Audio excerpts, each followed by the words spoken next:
연출이 끝나고 나서 다른 작품을 준비를 하고 있었거든요.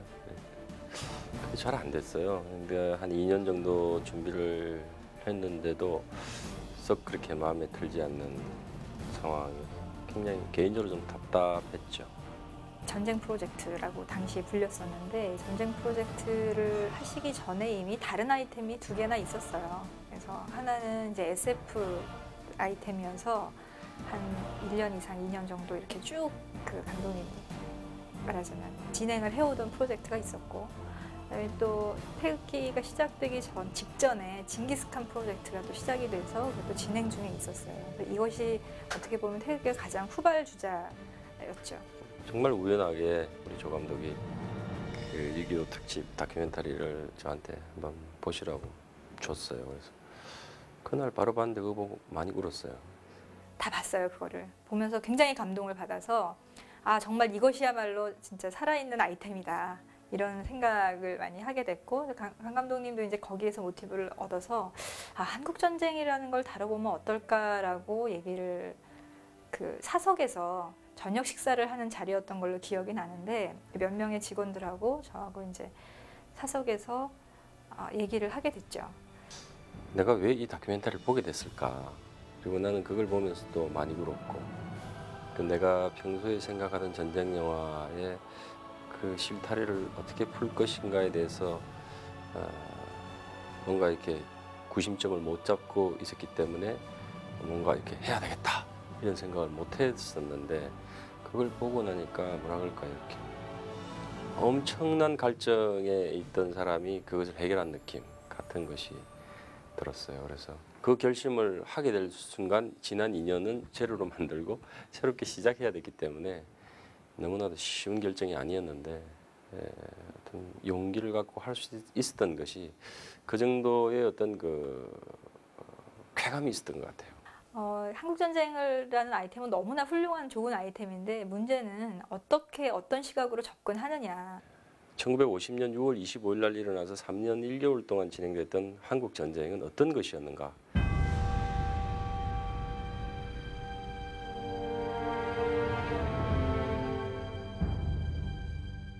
전쟁이 끝나고 종전 이후에 50년이 더 지났지만 50년이 지난 지금까지 우리에게 그 전쟁은 어떤 것이었는가, 뭐 이런 것들을 일단 기본적으로 제가 충분히 가슴으로 느끼고 이해해야 됐기 때문에 그것에 필요한 여러 가지 조치들을 취한 거죠. 이 영화가 세계인들한테 보여지고 또 동시대의 한국 사람들한테 보여지고 혹시라도 북한 사람한테 보여질 수도 있다라는 생각을 하게 되고, 그랬을 때도 누구나 봐서도 정말 감동을 받고 공감을 하고, 야, 정말 우리는 정말 싸우면 안 되겠구나라든지, 한반도의 평화를 계속 유지시켜야겠구나라든지, 그러니까 이런 느낌을 좀 줬으면 좋겠다, 평화의 소중함 이런 느낌을 좀 주면 좋겠다라고 하는 점에서 제가 뭐 그 특강도 모시고 와서 교수님을 모시고 와서 특강도 한번 했었고, 좀 자문단을 형성을 해서 우리가 나중에 우리의 상상력으로 만드는 이 시나리오가 어느 정도의 사실성과 어떤 흑우의 비약이 어느 정도 현실감이 있을 것인지, 이런 부분들을 좀 감수하고 검증하는 이런 작업들이 필요하기 때문에. 태극기 휘날리며의 자문 요청을 받았을 때에 제가 몇 번 질문을 던져보니까 우선 그 제작을 맡은 분들의 그 소명의식, 그리고 그들의 역사의식, 진지성, 이런 것들이 놀라울 정도로 제 기대 이상이었습니다. 이미 저희들이 무슨 자문을 해드리거나 응하기 전에 그 강재규 감독을 비롯해서 여러 PD들, 제작진들이 만나보니까 분명한 그 영화에 대한 상과 그 비전을 갖고 있었습니다. 그래서 어떻게 얘기 구조를 만들어 가야 될 것인가, 또는 어떤 그 인물들을 등장시켜서 우리가 이 영화를 통해서 표현하고자 하는 메시지를 전달할 것인가, 뭐 이런 부분들을 서로 우리 보조 작가들하고 또는 공동 각본을 썼던 작가들하고 같이 서로 협의하는 과정들에서 이 스토리를 끌고 나가는 철저하게 형제 얘기고, 그런데 전쟁이 얘네들을 어떻게 파괴시키는가, 황폐화시키는가, 이게 가장 이 얘기에서 중요한 거다. 그리고 흑약을 얼마를 쓰는 게 중요한 게 아니고, 또 한 가지는 그렇다면 뭐 형제 얘기는 어떤 무대를 가지고도 할 수 있는데 왜 한국전이냐 합니다. 사실에 바탕하되 이 역사적 사건을 다루는 영화니까 사실에 바탕하되 사실을 넘어서라고 주문을 했습니다. 사실에 너무 매몰되어 가지고 무슨 다큐멘터리를 찍는 게 아니라 이거는 예술 영화니까 사실을 감독이나 작가의 관점에서 적절하게 해석할 수 있는 해석의 여유를 좀 가져라. 허구와 진실을 결합시키는 것은 쉬운 일이 아니었더라고요. 예를 들어서 우리가 인물의 일대기라든지 역사의 어떤 한 사건을 그대로 재현시키는 영화들은 그 사실에 입각해서 만들어 나가면 됐지만 사실은 그 한국 전쟁이라는 역사적 현실과 그 속에서 존재하는 사건과 인물은 우리가 만들어낸 인물과 사건이기 때문에 그러한 것들이 얼마만큼 절묘하게 역사적 사실 속에 융화될 수 있을 것인가는 단순한 문제처럼 보이지만 쉬운 문제는 아니었던 거죠. 연령을 초월한 그 관계, 그 다음에 또 하나는 이념을 초월한, 그래서 진보적인 생각을 갖고 있는 사람들도 볼 수 있고 고개를 끄덕이고 보수적인 분들도 볼 수 있고 고개를 끄덕이고 이념들 가르치려고 세대도 가르치려는 그런 좀 국민 영화를 만들었으면 좋겠다. 제가 시나리오든 표현하는 데 있어서 제가 또 물론 진영도 있고 또 형제 간의 관계 이런 것들을 볼 때 훨씬 더 좀 표현이 용이하겠다는 생각도 들었어요. 그래서 또 남북 분단을 상징적으로 함축할 수도 있고 그래서 이제 그렇게 형제의 구조를 가져와서 한국 전쟁이 갖는 그 리듬의 그래프를 쫓아가는 것을 기본축으로 한 스토리텔링을 형성하자. 그 대원칙이 일단은 한 3, 4개월 만에 만들어진 거죠. 그러니까 이산 가족으로서의 진석이 가지는 어떤 그런 기다림이었어요.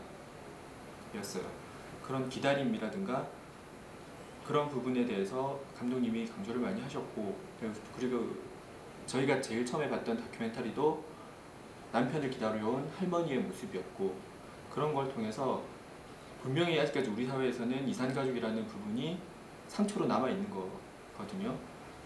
제가 이제 그 한국 전쟁의 여러 가지 다큐멘터리나 그 상황들을 지켜보면서 우리 이 한국 전쟁을 배경으로 한 영화이기 때문에 그 한국 전쟁이 우리가 기록 영화나 이런 다큐멘터리를 통해서 이렇게 보아지는 어떤 그 한국 전쟁의 어떤 상징이 되는 부분들이 많이 있어요. 어떤 피난에 있어서도 그렇고 전투나 전쟁에 있어서도 그렇고 그런 부분들을 좀 영화 속에서 좀 최대한 좀 반영해서 많이 넣고 싶었어요. 그러한 부분들이 이제 촬영하는 과정들에서 생각보다는 여러 가지 예산 문제, 스케줄 문제 이런 것들 때문에 욕심만큼 담지를 못했어요. 그런 부분들이 이제 시나리오에는 존재했지만 실질적으로 촬영에 들어갔을 때에 좀 많이 배제된 측면이 있습니다.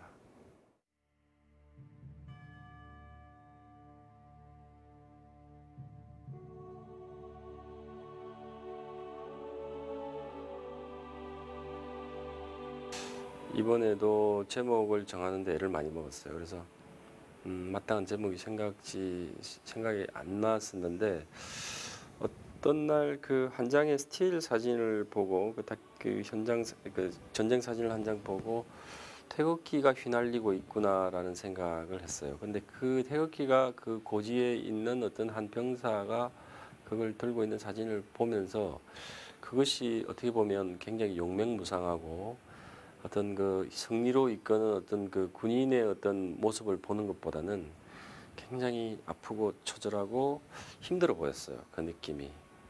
나는 이 사진을 보고 사진을 봤기 때문에 이 사진의 느낌을 이러한 정서를 가지고 나는 태극기 휘날리며라고 생각하지만 이 단어만 보고 이해하는 사람에게는 정반대의 감정이 될 수도 있겠다. 그래서 이것이 다소 문제가 될 수도 있는 제목이 되겠다는 생각을 했는데 그 다음날 우리 같이 스태프들에게 얘기를 해보니까 저만 빼고 다 반대했어요.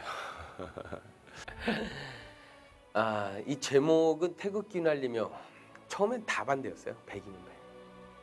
어느 날 갑자기 감독님 들어오시더니 태극기 휘날리며라고 이렇게 쫙 칠판에 쓰고 이렇게 나가시더라고요. 그래서 저희는 그게 제목일 거라는 생각은 아무도 못했죠. 그런데 이것은 제가 생각할 때에 한 반반 정도로 생각했는데 너무 압도적으로 반대가 심해서 사실 그 제목은 가제로 정해놓고 제가 느끼기엔 감독님이 저희를 그 세뇌를 시키려고 그걸 미리 일단 써놓으신 것 같고 괜히 이렇게 지나다니시면서 야 이거 괜찮지 않냐? 태극기 날리면 한번 니네들 이렇게 한번 속으로 되뇌어 봐봐. 이제 이런 말씀 한번 슬쩍 하고 가시고 계속 태극기 날리며 하다 보니까 그래 이게 뭔가가 있는 것 같은 거야. 그 제목 자체가. 그러니까 조금 한 두어 달 지나니까 한 반이 그쪽 넘어간 거죠. 감독님한테. 아 좋습니다 이러고.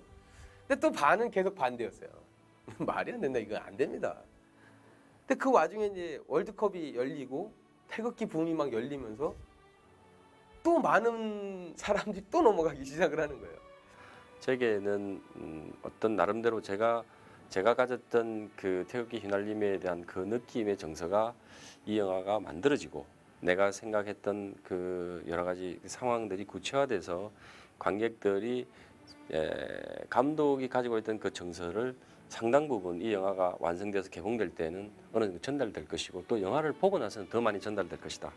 그랬을 때 최종적으로 과연 태극기 휘날림이라는 제목이 그래도 또 나쁜 것인가라는 부분에 대해서는 저는 개인적으로는 그렇게 썩 나쁘지는 않다. 그 당시에 그것을 뒤집을 만한 좋은 대안이 있었으면 분명히 제목을 또 바꿀 수도 있었을 거예요. 그런데 제가 나름대로 그 역설성을 갖고 있었기 때문에 근데 지금까지도 그것보다는 좋은 제목은 아직까지는 없었던 것 같아요.